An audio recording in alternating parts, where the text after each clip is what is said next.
नहीं कहा होगा कि किसी मरे हुए इंसान के साथ तस्वीर लेना इतना भी ज्यादा खतरनाक साबित हो सकता है और ये चीज उसकी पूरी दुनिया बदल सकती है। सो आज की हमारी कहानी एक ऐसी ही लड़की की होने वाली है जो बिना कुछ सोचे समझे एक मरे हुए लाश के साथ तस्वीर निकालती है और शो ऑफ करते हुए उसे सोशल मीडिया पे पोस्ट कर देती है, लेकिन उसे पता नहीं होता है कि इस चीज से वो खुद के लिए कब्र खोद रही है।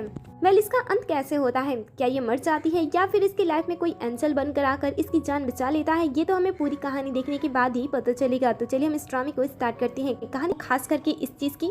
बट नान उसकी बातें नहीं सुनती है, वो फिर से पिक्चर्स लेना स्टार्ट कर देती है। तभी जो इनकी गार्ड होती है वो ये देख लेती है और उसके पास आकर उसे ऐसा करने से रोकती है।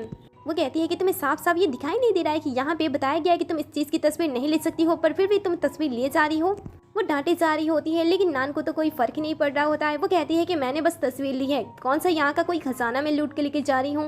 अब जब वो नहीं मानती है तब यान भी उसे समझाने लगती है और कहती है कि मेरी ग्रैंडमा कहा करती थी ऐसी जगहों पे जाकर आपको तस्वीरें नहीं लेनी चाहिए और खास करके तो मरे हुए इंसान के साथ आपको तस्वीर बिल्कुल भी नहीं लेनी चाहिए। फिर वो अपनी दादी की कही गई बातों के बारे में सोचने लगती है, जहाँ पे दादी अपनी टाइम पीरियड के बारे में उसे बताती हैं कि पुराने समय में बहुत सारे ऐसे लोग होते थे जो कि कब्र को लूटते थे, क्योंकि हमारे समय में जो राजा महाराजा हुआ करते थे वो अपनी रानियों को लास्ट टाइम विदाई देने के टाइम ऐसे नॉर्मल कब्र में नहीं डालते थे, वो उनके साथ काफी सारी कीमती चीजें भी रख दिया करते थे। लेकिन इससे कुछ टाइम के बाद लोगों ने कब्र को लूटना स्टार्ट कर दिया। लेकिन कुछ टाइम के बाद उन लोगों के साथ जो हुआ वो बहुत ही ज्यादा खतरनाक था।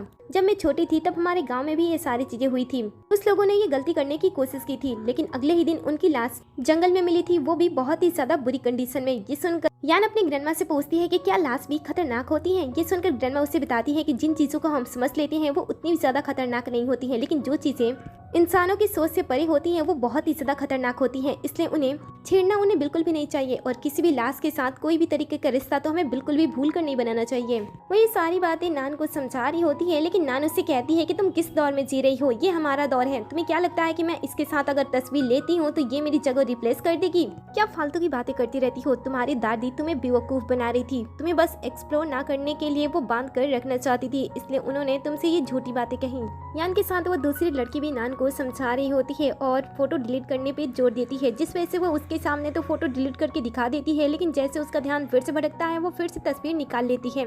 यान उसे अब भी समझा रही होती है, लेकिन नान उसकी बातें नहीं सुनती है और फोटो पे कुछ एडिटिंग इफेक्ट डालते हुए अपने आप को उस फीमेल मम्मी के फेस के साथ बदल देती है और अपने आप को कूल दिखाते हुए उसे सोशल मीडिया प्लेटफॉर्म पे अपलोड भी कर देती है।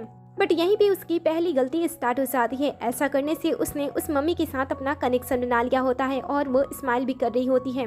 नान उस फीमेल मम्मी को मुस्कुराते हुए देख लेती है और डर जाती है। वो इसके बारे में नान को भी बताती है। नान भी ये देखकर थोड़ी सी घबरा जाती है, लेकिन फिर वो कहती है कि मैंने एडिटिंग इफेक्ट इस पे डाला है